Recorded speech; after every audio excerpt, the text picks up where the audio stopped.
bersama Kak Nurma. Assalamualaikum warahmatullahi wabarakatuh.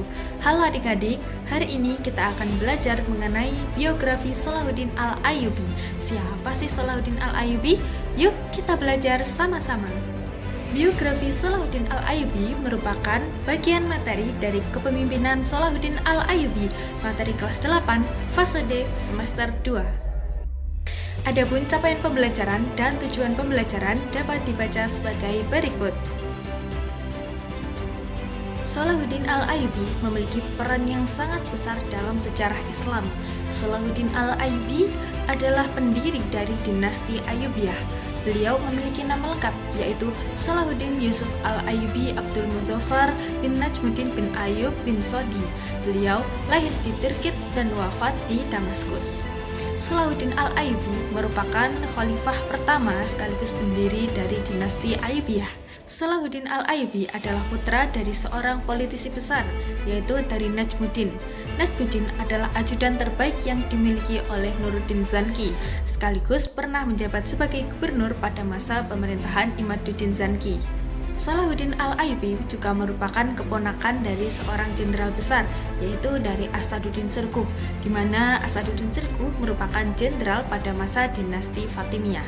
Salahuddin Al-Ayyubi pada usia 26 tahun sebelum beliau menjabat sebagai khalifah, beliau memiliki kontribusi yang besar dalam Perang Salib. Bersama pamannya, beliau menjadi pasukan dari Asaduddin Sirkuh untuk menjalankan tugas dari Gubernur Suriah, yaitu Nuruddin Zanki. Nuruddin Zanki memiliki pasukan yang tangguh di bawah kepemimpinan Salahuddin Al-Ayyubi dan Asaduddin Sirkuh. Mereka berdua telah melatih pasukan elit sejumlah 500 pasukan yang berasal dari budak di Tirkit yang telah dimerdekakan. Salahuddin Al-Ayyubi merupakan seorang jenderal yang berasal dari suku Kurdi yang memiliki ambisi untuk mewujudkan cita-cita dari Nuruddin Zanki, yaitu untuk menyatukan umat Islam dalam berperang melawan tentara Salib. Pada saat itu, Nuruddin Zanki memberikan tugas kepada Asaduddin Sirkuh dan Salahuddin Yusuf Al-Ayyubi untuk membantu Perdana Menteri Syawar dalam melawan tentara Salib. Akan tetapi, ketika menjalankan tugasnya, Perdana Menteri Syawar diketahui menjalin kerjasama dengan tentara Salib. Oleh karena itu, Perdana Menteri Syawar ditangkap oleh Salahuddin Al-Ayyubi dan Asaduddin Sirkuh. Kemudian, posisi Perdana Menteri digantikan oleh Asaduddin Sirkuh. Akan tetapi, hal itu tidak berlangsung lama. Setelah 2 bulan, Asaduddin Sirkuh meninggal dan digantikan oleh Salahuddin Yusuf Al-Ayyubi sebagai Perdana Menteri pada masa kepemimpinan Khalifah Al-Adid. Dan hal itu juga tidak berlangsung lama. Setelah itu, Khalifah Al-Adid wafat sehingga Salahuddin Al-Ayyubi diangkat menjadi khalifah pada masa dinasti Fatimiyah. Akan tetapi, oleh Salahuddin Al-Ayyubi, pemerintahan dinasti Fatimiyah diganti menjadi dinasti Ayyubiyah. Banyak perubahan yang dilakukan oleh Salahuddin Al-Ayyubi, diantaranya yaitu mengganti mazhab dari Syiah menjadi mazhab Sunni. Pada kurun waktu 12 tahun kepemerintahan Salahuddin Al-Ayyubi, beliau berhasil menyatukan beberapa wilayah di bawah kepemerintahannya dan menjadikan Damaskus sebagai pusat pemerintahannya. Salahuddin Al-Ayyubi adalah pemimpin yang dikenal hebat sepanjang masa. Atas jasanya dalam menggantikan mazhab dari Syiah ke Sunni, beliau dikenal sebagai Al-Mu'izz li Amiril Mukminin. Gelar itu didapatkannya karena telah menggantikan mazhab dari Syiah ke Sunni. Nah, Salahuddin Al-Ayyubi ini juga menunjukkan kehebatan dan kemahirannya dalam memilih wazir atau pembantu dan sekretaris pribadinya.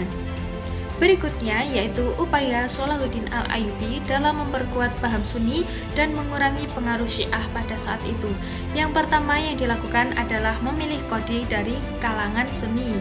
Hal ini digunakan untuk menegakkan keadilan dan menyebarkan mazhab Sunni. Yang kedua yaitu mendirikan madrasah berhaluan Sunni. Yang ketiga yaitu mengubah haluan Al-Azhar sebagai pusat pendidikan Sunni. Dan yang terakhir yaitu pemusnahan buku-buku yang mengandung mazhab Syiah. Salahuddin Al-Ayyubi dalam mengontrol dan memantau wilayahnya, beliau membagi wilayahnya menjadi beberapa cabang wilayah. Hal ini dilakukan agar memudahkan beliau dalam mengordinir wilayahnya. Nah, sebagai khalifah, beliau juga mendapatkan tantangan tersendiri dari orang-orang yang merasa terancam atas pemerintahan Salahuddin Al-Ayyubi. Nah, Salahuddin Al-Ayyubi juga memiliki upaya dalam meredam tantangan tersebut. Yang pertama, yaitu memperluas wilayah kekuasaan Ayyubiyah ke Yaman. Yang kedua, yaitu menumpas berbagai bentuk pemberontakan. Yang ketiga, yaitu meredam pemberontakan Hijab. Hal ini dilakukan untuk mengatasi tantangan-tantangan yang terjadi pada masa kekhalifahan Salahuddin Al-Ayyubi. Pada tahun 1175 Masehi, Khalifah Al-Mustadi memberikan wilayah kekuasaan kepada Salahuddin Al-Ayyubi. Nah, wilayah ini disatukan oleh Salahuddin Al-Ayyubi agar terjalin koalisi yang kuat dalam melawan gempuran tentara Salib. Atas upaya Salahuddin Al-Ayyubi dalam menyatukan wilayah, Salahuddin Al-Ayyubi dikenal sebagai Sultanul Islam wal Muslimin, yang artinya pemimpin umat Islam dan kaum muslimin. Salahuddin Al-Ayyubi juga dikenal sebagai pemimpin yang cerdas dalam berbagai bidang, di antaranya yaitu bidang militer dan perekonomian. Bidang militer pada masa pemerintahan Salahuddin Al-Ayyubi dikenal memiliki kekuatan yang tangguh. Hal ini juga didukung oleh adanya pasukan gabungan yang berasal dari Afrika dan Turki yang dikenal sebagai pasukan barbar. Salahuddin Al-Ayyubi juga memberikan peninggalan sejarah berupa benteng pertahanan yang ada di Kairo dan Bukit Mukotan yang dikenal sebagai Qal'atul Jabal. Perjuangan Salahuddin Al-Ayyubi tidak hanya ada dalam bidang tersebut saja, melainkan perjuangan besar beliau dalam menegakkan ajaran Islam. Hidup Salahuddin Al-Ayyubi dihiasi dengan menegakkan ajaran Islam.